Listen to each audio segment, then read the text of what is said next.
હાલ આપની સમક્ષ ટીઆરપી ગેમિંગ ઝોનમાં જેમણે પોતાના પરિવારના સદસ્યો ગુમાવ્યા એ સ્વજનોએ, પીડિત પરિવારોએ પોતાની વ્યથા તમારી સમક્ષ રજૂ કરી. 1.5 મહિના સુધી રાજ્યની સરકાર, રાજ્યના મુખ્યમંત્રી અને ગૃહમંત્રીનો ઉપેક્ષાનો ભોગ બનેલા પીડિત પરિવારો સાથે કેવું નિમ્ન કક્ષાનું અને બેહુદું વર્તન કરવામાં આવ્યું, કેવી નિર્લજ્જતાપૂર્વક એમનો ઉપહાસ કરવામાં આવ્યો, એમની હાંસી ઉડાવવામાં આવી, એની વાત પીડિતાના મુખ્ય આપ સૌ પત્રકાર મિત્રોએ સાંભળી.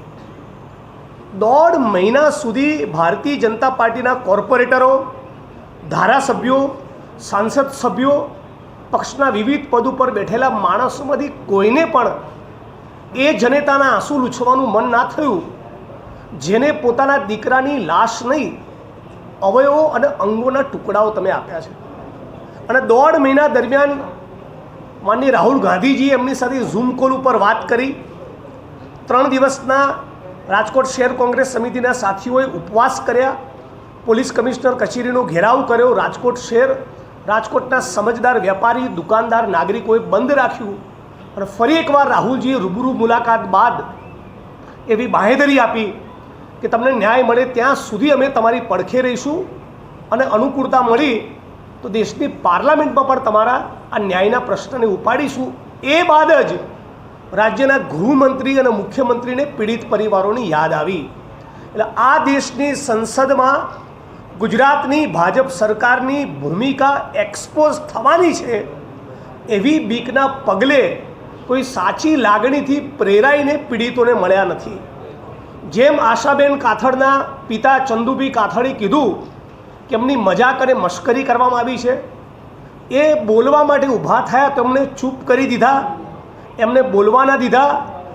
આ 12 જેટલી માગણીઓ જે પીડિત પરિવારો રજૂ કરી એમાંથી એક પણ માગણી સંતોષવાની ગેરંટી નહીં આપી, કશું જ એમને લેખિતમાં બાંહેધરી કે ખાતરી નથી આપી.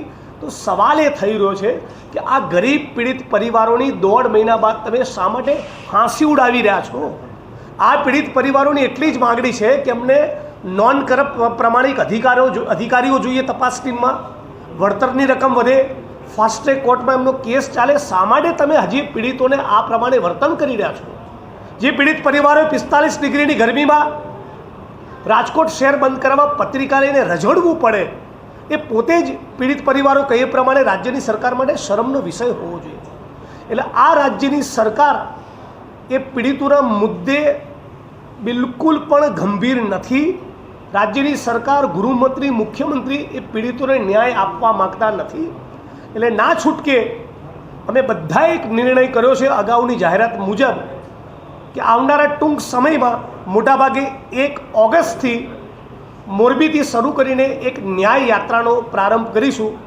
મારા સાથી લાલજીભાઈ એ મુદ્દે વિગતવાર વાત કરશે, પણ એ વચ્ચે એક નાનકડો મુદ્દો કહી દઉં કે ગઈકાલે ઉનાકાંડના 8 વર્ષ પૂરા થયા અને આજે સવારે ઉનાકાંડમાં ભોગ બનનારા વશરામભાઈ સરવૈયાનો મારી પર ફોન હતો કે નામદાર ગુજરાત હાઈકોર્ટના આદેશને પગલે 4 એસઆરપીના કોન્સ્ટેબલો, 4 એસઆરપીના જવાનો અને 2 કોન્સ્ટેબલો એમ 6 પોલીસ કર્મીઓનું જે રક્ષણ આપેલું એમાંથી કોઈ જ કારણ બતાવ્યા વગર અચાનક ગઈકાલે મોડી રાત્રે 4 એસઆરપીના જવાનોનું રક્ષણ હટાવી લીધું છે.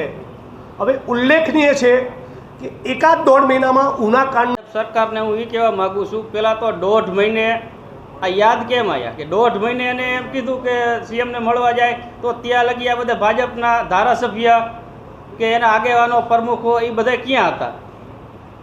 અને બીજા નંબરમાં જેથી આ રાજકોટ બંધ કર્યું તેથી ભાજપવાળાએ પોલીસ પર દબાણ કરી અને તમામને ફોન કરાયા, પીએસઆઈના પોલીસવાળાને કે અહીંયા ન જતા, અહીંયા ન જતા. કે શું કામ ભાઈ ન જતા? કોઈ તમારા બાપની બીક લાગે છે અમને?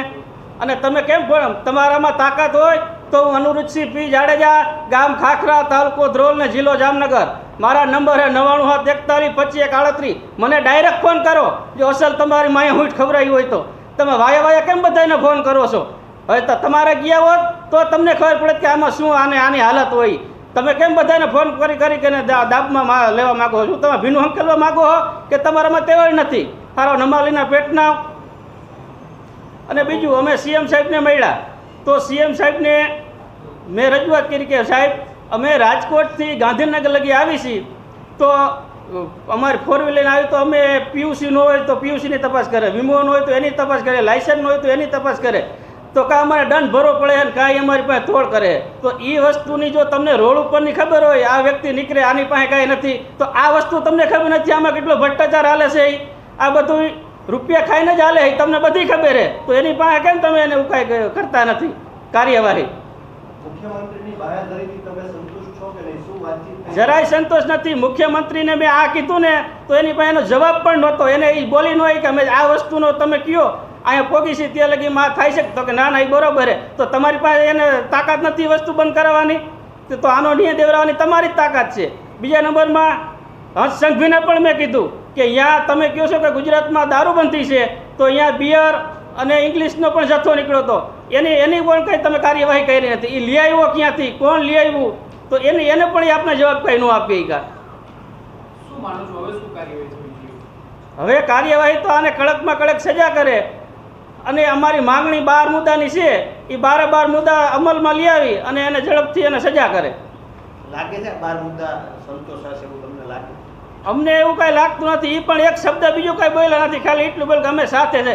હવે સાથે હોય તો સત્તાધારી પક્ષને શું વારો? એક ફોનમાં બધું મંડે થવા કે ભાઈ આનું આ મંડો કરવા તો એનો તો હજી કાંઈ 3 દી થયા હજી કોઈનો પછી અહીંયાથી નીકળ્યા પછી કોઈને કાંઈ ફોન આવ્યા નથી. અને અહીંયા ગયા તો અમને વિડીયો કોન્ફરન્સમાં મળવાની અને બીજાને બધાને ના પાડી હતી. આપણને તો ના નથી, મને નહોતો કોઈનો ફોન આવ્યો પણ અમુક ઘણાને ના આવી હતી કે ભાઈ તમે વિડીયો કોન્ફરન્સમાં ન જતા, અહીંયા નો આમ કરતા, અહીંયા જવાની મનાઈ છે. હું એક જ વે અહીંયા ગયો હતો, બાકી કોઈને અહીંયા એની ગાડી જ નહોતી ઉભી રાખી, એની ગાડીમાં લઈ ગયા હતા. હું તો મારી પ્રાઇવેટ ગાડી લઈને ગયો હતો. અને અહીંયાથી બહાર આવ્યા પછી ભાજપના અમુક લોકોના ફોન આવ્યા અમારા જામનગર જિલ્લાથી જે ભાજપ પ્રમુખ છે એમનો પણ મારી ભેગા જે મારા ભાઈબંધ હતા એનામાં ફોન આવ્યો કે તમે જામનગરવાળા કેમ કે અહીંયા ગયા વિડિયા સામે અને કેમ આમ કર્યું? તો શું ભાઈ તારા બાપની અમને બીક લાગે છે? રમેશભાઈ મુંગરાને જ હું કહેવા માગું છું ભાજપ પ્રમુખ જામનગરના કે તારા બાપની બીક લાગે છે? તારામાં તાકાત હોય તો મારા નંબર ઉપર ફોન કરીને કહે તમે કેમ અહીંયા ગયા હતા. તું બીજાને કેમ ફોન કરીને કહેશો? તારો છોકરાને ખાલી એક દિવાળી તો મેં કીધું આંગળી ઉપર તો તને ખબર પડે કે આનું શું થાય. અને સીએમ સાહેબના દીકરાને હમણાં મજા નહોતી તો હળી કરી મેં કીધી અને જવું પડે એવું નથી કે આપણે ન જાય.